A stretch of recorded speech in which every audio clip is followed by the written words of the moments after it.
Okay, we will wrap up our media availability here for the drivers on Friday here at Michigan International Speedway with Marcus Ambrose, driver of the number 9 Stanley Ford. Currently sits 22nd in points and a very exciting win last week at Watkins Glen. So just talk a little bit about what this week has been for you. Yeah, it's been a huge week. I actually I was all about winning the race to win the race. I didn't realise the repercussions of a victory. A lot of media in Australia, the state government from where I'm from, Tasmania, sent out a press release congratulating the win and all this kind of stuff. It was pretty cool to see, and must have been a slow news week in Australia on the sports side because it seemed to get a really big run down there too. Just a lot of great comments and good media. But the biggest thing is the reach out from my fellow drivers and people inside NASCAR that were texting me and telling me how happy they were I won it. It meant a lot to be respected by my peers, and that was the biggest thing I took out of it, was the outpouring of I guess, respect from my drivers who I look up to. I look up to these guys that are texting me saying great job, and it just means a lot. So it's good to get the King back in victory lane. It was good to get the win off my back. To get the first one's pretty tough, and look forward to hopefully getting a few more. We'll open it up for questions here. Please raise your hand. We'll get a wireless mic to you. We'll start with Monty. Monty Dutton, Gaston is it. Since it has been reported that they were dancing in the streets of Launceston by several people. That's Launceston. We always Launceston. I'm glad to know that. Actually, we overpronounce our words, so Launceston. Well, I'm glad to know that. But first of all, I'm assuming that you haven't been back there, but I'm assuming you also have some reports. What were they actually doing in Launceston? I know my friends are drinking a lot of beer at very inappropriate times of the week. I mean, at 2 o'clock on a Tuesday morning, they're all drunk as skunks and texted me like crazy. So just really, really great. My mum, she was really proud, and my dad was down there too, and they're all jet lagged, I guess, because they stayed up all Sunday night trying to watch the race when it was rained out, and then they had to back it up and do it on the Monday. So I think they were sleep deprived, a little bit too merry on the Australian lager, and paid the price. But just a great news story. It got a lot of press down there, and I did a lot of NASCAR 101 during the week. Talking to media outlets that don't normally follow NASCAR and don't understand the sport. So it was a lot of fun to teach, the casual Australian race fan about what NASCAR is. All the good ones come overseas, like Michael over here. Yeah. Questions for Marcos. All right, Bruno, we'll get one, and then up here to read. Marcus, this victory rate with your V8 Supercar Championships, I know that they were hard fought too, but how does this rate in your career? Yeah, I mean, a couple of wins really stand out. I won a European Formula Ford race, against some really good, talented drivers, and that sticks out as one big race in my memory that was big to win. But I guess this would be the biggest win of my career, no doubt. Winning a championship down home was special, slightly different than winning a race, but definitely a highlight of my career, no doubt about it. Okay, go ahead, Reed. Reed Spencer with Sport News. Marcus, Carl said that you guys are going to be on a really tight schedule tomorrow. Yeah, tighter now. He forgot his passport. Yeah, that's exactly right. And he said he's not going to do anything to help you get through customs at all.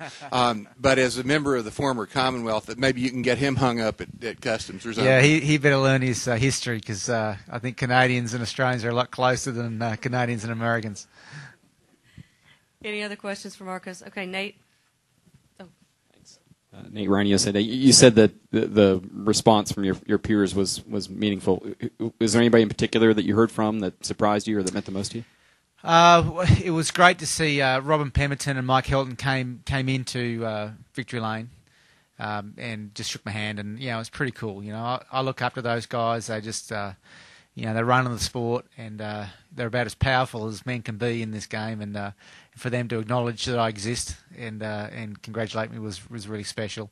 Matt Kenseth has been great to me this year, and it was awesome that he reached out, and Smoke in particular. When I first came into the Cup Series, Smoke let me know what I was doing wrong quite often. He'd come into my window during practice or after races and be quite vocal about what I needed to do to be a more complete Cup Series driver. And on the back side of that, when I got my win, he was the guy that was really saying, you got this, don't mess it up, just do what you do. And he reached out after the race too, and it was pretty special. So it was awesome. Okay, we'll take a question right here. I had virtually the same question, so thank you. Kenny? Kenny Bruce with Sing Daily. Marcus, do you have any idea how many times you've heard, okay, so when are you going to win on an oval now? Yeah. At least you stop talking about Sonoma, so I can put that away, and we can start working on this oval thing. Hopefully this weekend I can fix that for you too. Just, we've been close. I've run great at some tracks I didn't expect to: Bristol, Dover, Charlotte, Texas, Vegas.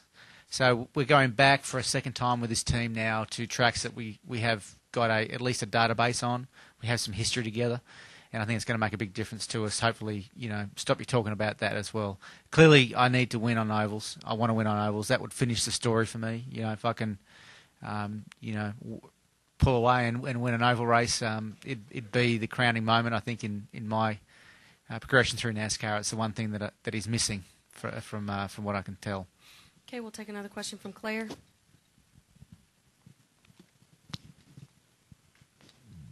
Claire B. Lang, Sirius XM NASCAR Radio. When I came to the media center after Victory Lane, there were a couple of Aussies there with a huge Australian flag. Did you get to meet them? I did, yeah. I got to see them. I think some of them were New Zealanders that were just on the gravy train trying to pretend they were Australian. I'm not sure what was going on there, but I met them after I got to my motorhome. They were waiting for me to get out of there. So it was awesome to see. I mean, who would have thought Watkins Glen, you got Australian race fans there cheering me on, but it's pretty cool to watch it all happen. And I think from the feedback I get from Twitter and Facebook and all the website stuff that the drivers do and I do, I'm getting a lot of feedback by guys saying, I came to this race, I came to that race, and I think I can see it more and more now. I see them hanging off the fence during the driver parade and things like that. So a lot of Australians are starting to tune into NASCAR and starting to appreciate the sport. And also that Carl Edwards this week, when I was interviewing him, said that it was just amazing to him what you had given up to try to make this work. Initially had it not worked, but you would have lost. And I think sometimes that's lost in it maybe. Yeah, but I mean, it's like anybody who has a shake-up in their life. Sometimes you got to start again. And I don't regret any decisions I've made. I'm pleased it's worked out. If it hadn't worked out, at least I would have, been on the front porch in that rocking chair thinking at least I had a go, and I don't want to be a guy who thinks he can. I want to be the guy who knows he can't. And, I just keep trying and keep trying new stuff. So it's cool that Carl recognises that. And, I'm not, don't get me wrong, I've had a good life and I am having a good life. I'm one of the lucky ones. I've made a career out of doing something I love. Additional questions? Okay, go ahead, I Marty. have one. Marty Smith, ESPN. Marcus, you noted Sonoma last year, and you also went through changing teams and whatnot recently as well, and I know that weighed on you. What type of emotional lift off of you, what weight off of you was last week? Huge. The one regret I've got, is that I wasn't able to get Toyota and JTG Dolly Racing to Victory Lane on the road courses. We put a lot of effort into it, and I felt like I missed an opportunity at Sonoma, and it was one of those regrets that I'll carry with me, the whole way to the end of my career. Is that I had chances last year, didn't make the most of them, and didn't get to thank everybody that had helped me make it to the Cup Series. But you can't. What can you do? You can't. You can't. Go backwards and let that hold you back. You just got to keep moving forward. And I shook it up last year. Again, another really high risk decision. JTG and Toyota and everybody. I had a contract to run through the end of this year, and I just felt like I was stale. I just needed to make a change. Otherwise, I was not going to get the most out of myself. And when I jumped back into the mess over there at Gillette and RPM, the whole world over there, I soon realised it was probably higher risk than what I imagined in the first place. But it worked out, and here we are today, celebrating a win. And it's great that it did work out. But it was, there was a lot of weeks there where I thought I'd made a really bad decision. Okay, final questions for Marcos. Thank you very much. We appreciate your time. Yeah, great. Good Thanks. luck this weekend.